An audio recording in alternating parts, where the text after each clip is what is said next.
নমস্কাৰ বন্ধুসকল, কি খবৰ আপোনালোকৰ? আজি মই পাৰ মাংস খাবলৈ ওলাইছোঁ। ভিডিঅ'টো দুদিনমান আগৰ, মানে মোৰ গা ভাল নাছিলে, তেতিয়া চৰ্দি অকণমান জ্বৰ লাগি আছিলে। তো মানে পাৰ মাংস খাম বুলি ভাবিলোঁ। তো পাৰ মাংস দেউতাই বাছি কুটি দিলে। তো এতিয়া মই পূৰা তাক মেৰিনেট কৰিব লৈছোঁ। পিঁয়াজ, হালধি, মছলা, নিমখ চব সানি মেলি, মিঠাতেল দি সানি মেলি অকণমান ইয়াক ঢাকি মেলি থৈ দিম। ভিডিঅ'টো বহুত দিন আগতে বনাই থোৱা আছিলে, বাট দিয়া হোৱা নাছিলে, পাহৰি গৈছিলোঁ। এয়া ঘৰৰে ধনিয়া খেতি কৰিছে দেউতাই, তো তাৰ পৰা ধনিয়া অকণমান তুলি ল'লোঁ। যিহেতু ঘৰৰ ধনিয়া ফ্ৰেছ তুলি আনি খোৱাৰ মজাই বেলেগ।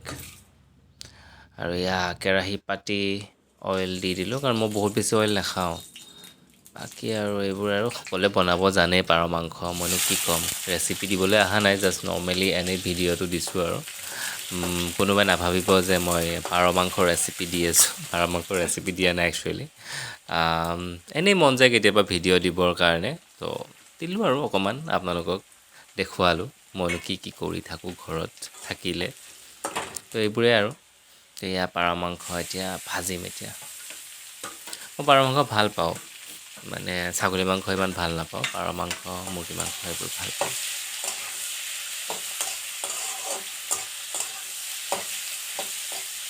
লগতে ভাবিলোঁ লাই শাক ভাজি খাম, আৰু লাই শাকো নতুনকৈ কোমলকৈ ওলাইছেহে ঘৰৰে।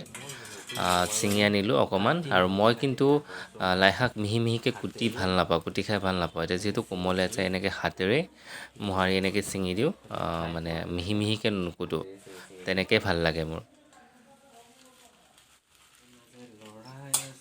এতিয়া আলু দুপিচমান দি দিলোঁ, আলু মেইন যিহেতু, মাংসৰ আলুটো খাই বেছি ভাল লাগে, মাংসতকৈ বেছি আলুটো বেছি ভাল পাওঁ।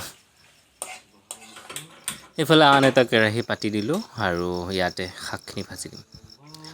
শাকখিনিত বেলেগ একো নাই দিয়া, পিঁয়াজ, জলকীয়া, অকণমান পাঁচফোৰণ দিওঁ মই, তাৰপিছত আৰু গোটা নহৰু এনেকৈ মিহি মিহিকৈ কাটি দিওঁ। মানে নহৰুটো যেতিয়া শাকত দিওঁ খাই ভাল লাগে। আৰু শাকখিনি দি দিলোঁ, বাছ এয়াই আৰু চিম্পল। শাকত ইমান টেনশ্যন নাই, ধুনীয়াকৈ ইয়াৰ পানীটো খাই গ'লে হ'ল, নোহোৱা হৈ গ'লে শুকাই দিলে হ'ল পানীটো, তেতিয়া খাই ভাল লাগে। বেছি ঢাকনি মাৰি সিজাই থ'লেও বহুত বেয়া লাগে, জাষ্ট অকণমান টাইমৰ কাৰণে ঢাকনিখন মাৰি থৈ দিওঁ।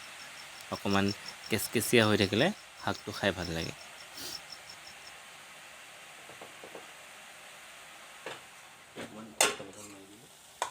এইফালে একেলগে শাকো ভাজি আছোঁ, মাংসও লৰাই আছোঁ, দুয়োফালে সমানে কাম কৰি আছোঁ। পাৰ মাংসত জালুক দিলেহে ভাল লাগে, গোটা জালুক অকণমান গুড়ি কৰি লৈছোঁ, আৰু এয়া দি দিলোঁ। কাৰণ জালুক দিলে পাৰ মাংসখন খাবলৈ সোৱাদ হয়, আৰু অকণমান জ্বলা হয়, যিহেতু চৰ্দি কাহ অকণমান হৈ আছে। আৰু আনফালে আকৌ কুকাৰত ভাতো পাতি দিলোঁ, কাৰণ দেৰিও হৈ আছে আৰু মোৰ অকণমান কামো আছিলে, সেইকাৰণে একেলগে গোটেইখিনি কাম কমপ্লিটলি কৰি আছোঁ। এয়া ভাত হৈ গ'ল, এয়া গাখীৰ গৰম কৰি থ'লোঁ।